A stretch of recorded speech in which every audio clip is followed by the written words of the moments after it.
about control, and not just control, but how we take control of our lives.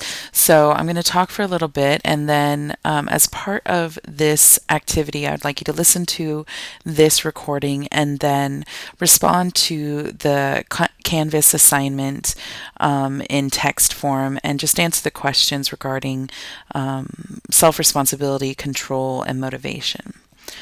So, and how we approach the challenges that we face. Just to tell you a little quick story, I have made a ton of bad choices in my lifetime, and everyone does. We make choices that are good, bad, ugly, and some that just, don't make any real difference. And I would say on a daily basis, from the time you wake up to the time you go to bed, all you do all day long is grapple with choices. All we do is make decisions. We make decisions to get out of bed in the morning. We make decisions to eat breakfast, don't eat breakfast, work out, don't work out, go to class, take notes. All of those are little choices that we make throughout the day. We choose to hang out with our friends or not hang out with our friends. We choose to get enough sleep or not get enough sleep. And while some of these seem natural, they just happen. We make those decisions without kind of thinking about them. At the same time, we have control over making those decisions, in fact. So that's really what I want us to think about today. How do we deal with all of these decisions, and how do we not only kind of make those decisions, but how do we consciously make those decisions? How do we think about those decisions before they happen, and evaluate kind of how they might happen?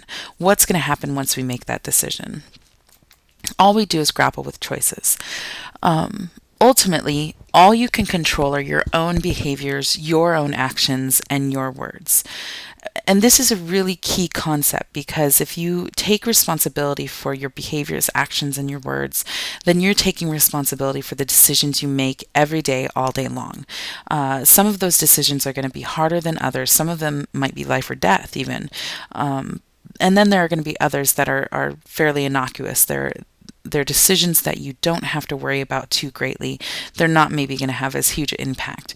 But when you think about college success, where you are, where you want to go in college, how can you take control of your behaviors, your actions, your words, and take that to the next level?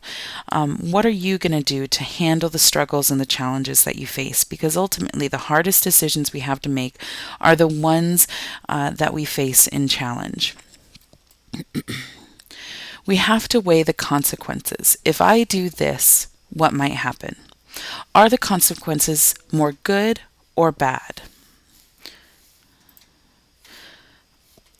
Are the consequences to our decisions going to be more good than bad?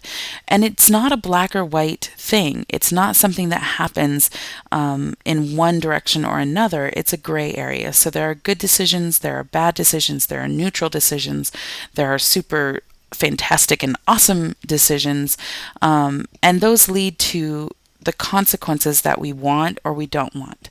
And that's what we need to figure out. What consequences are there going to be to the decision that I make? The challenge is that we can't predict the future. The future doesn't exist yet, and we don't really know what to expect. What to happen. What we do is we take a little bit of a leap of faith based on our experience. So when I get up in the morning, I know that if I eat breakfast, I'm not going to be hungry probably by 10 or 11 o'clock in the morning, because I've eaten that breakfast. I know this because that's what's happened before. My experience tells me that that's what's going to happen. And so when I weigh the consequences of eating breakfast or not eating breakfast, I have to decide, am I worried about getting hungry? Am I worried about not having my focus in class when I need to have my focus in class because I'm hungry? Are those consequences ones that I am okay with living with? And that's what weighing the consequences means. We're taking our experience and we're applying it to what we think might happen if we make a certain decision.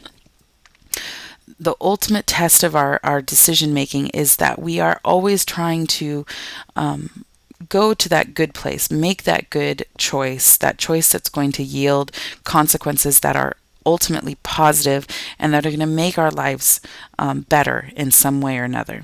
The problem comes in when we are faced with choices or decisions that have both good and bad consequences, that maybe there isn't necessarily a right answer to or a right decision to make, but we have to take a leap of faith, decide a direction to go in, and be okay with the consequences as they're going to happen.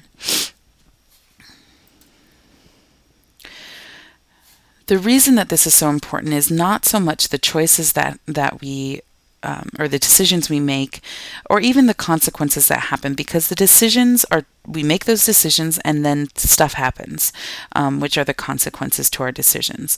But our choices lead to our consequences, and it is our attitude about those consequences that's really important.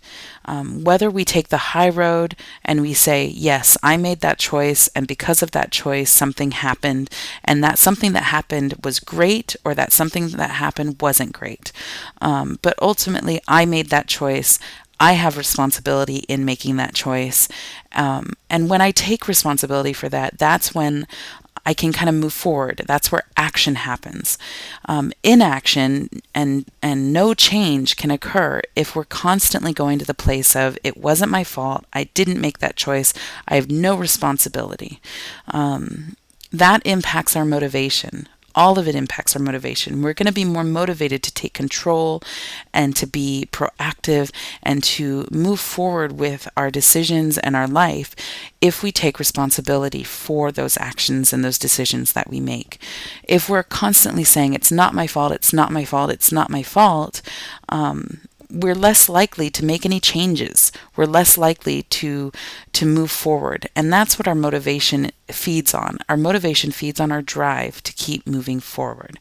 So when we think about how our choices impact our motivation, it's not really the choice or the consequence itself that changes our motivation, it's our attitude about those consequences.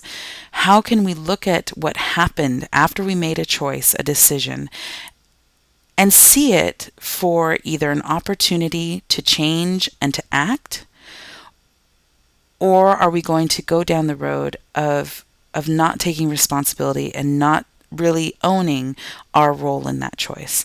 And a good example, just to give a personal example of this, might be, if I choose not to go to class in the morning, and I miss a pop quiz that the professor gives to the class, that could impact my grade, ultimately causing me to, have a harder time getting a good grade in the class.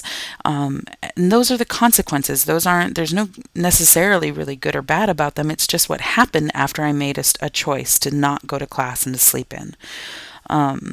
Now, from that sleeping in, the good consequences were that I was rested, I got all my sleep, I feel healthier because I got enough sleep, I feel more alert for my other classes. Those are good consequences to that choice. But am I okay with the fact that my grade is taking a hit? Probably not. When I go back to class and I find out that I missed a pop quiz, or when I hear from one of my friends that I missed a pop quiz, how do I respond to that? Am I going to be angry at the professor for giving a pop quiz on a day when I wasn't there? Am I going to be frustrated with, my friends for asking me to hang out really late the night before and causing me to want to sleep in? Or am I going to say, look, I made the choice to hang out with my friends late, didn't get to bed on time, woke up late, decided not to go to class. That was me. I own that. That was my choice. Sucks? Sure. I missed a pop quiz. That sucks. But in the long run, that was my decision, and I'm going to have to own it. And that's what we do when we take responsibility. We own our choices, and we recognize that the consequences of our choices are our own. There are always going to be situations where outside influences affect and impact the types of choices that we make. Our friends might be pressuring us to do or say certain things. Our, professors are, we have influence from our professors and our classes. We have influence from our family members to succeed. We have advisors who are telling us, you've got to do this, that, and the other. So we're always going to have outside influences for our choices. And it's up to you to evaluate, are those influences helping you make the best choices possible? Or are those influences maybe putting you in a direction that you don't want to go down? And this all is how you look at your choices in a conscious and strategic way. Look at what you're doing and how you're doing it before it happens, and try to build the experience and the self-reflection to be able to make the choices that you need to make in order to be successful. What it comes down to is your locus of control going to be from outside influences, or is it going to come from inside?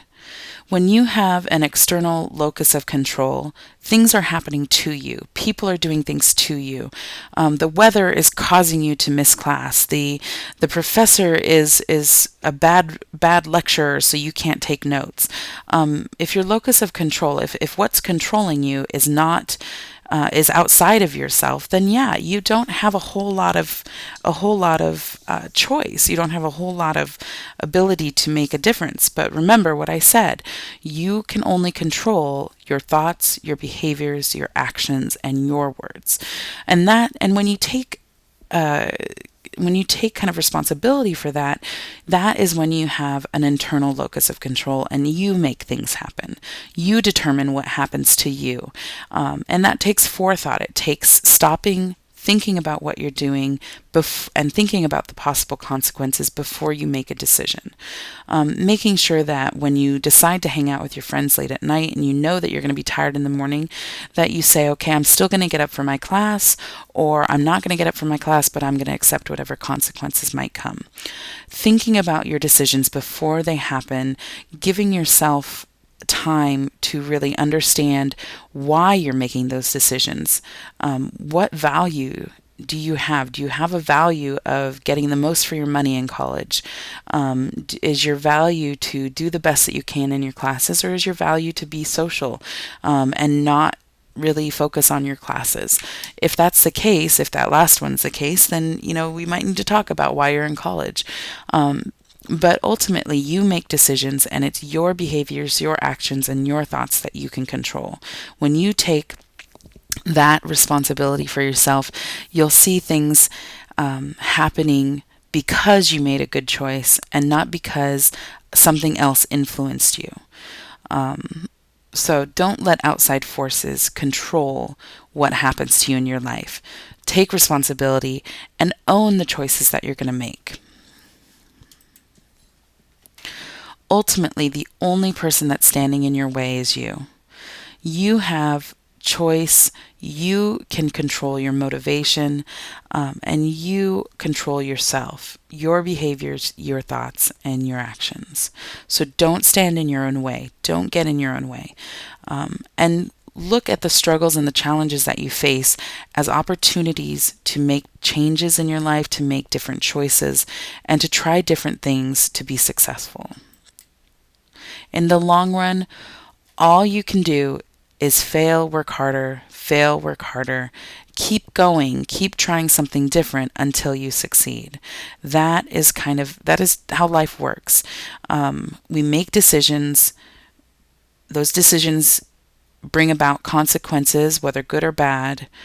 We have to evaluate those consequences, decide how we are going to react to them and respond to them, and then we change our actions for the future, or we keep doing the same thing if we're being successful. So just keep on trying to think about your choices in terms of your control and how you are going to make the right choices and make changes in your behaviors to be the best possible student you can be the best possible citizen you can be, and succeed in the long run. All right. Now that that's over, go back to the Canvas. Go back to the Canvas assignment and answer the questions that I've put there for you. Let me know if you have any questions, and I hope that this was helpful. Thanks.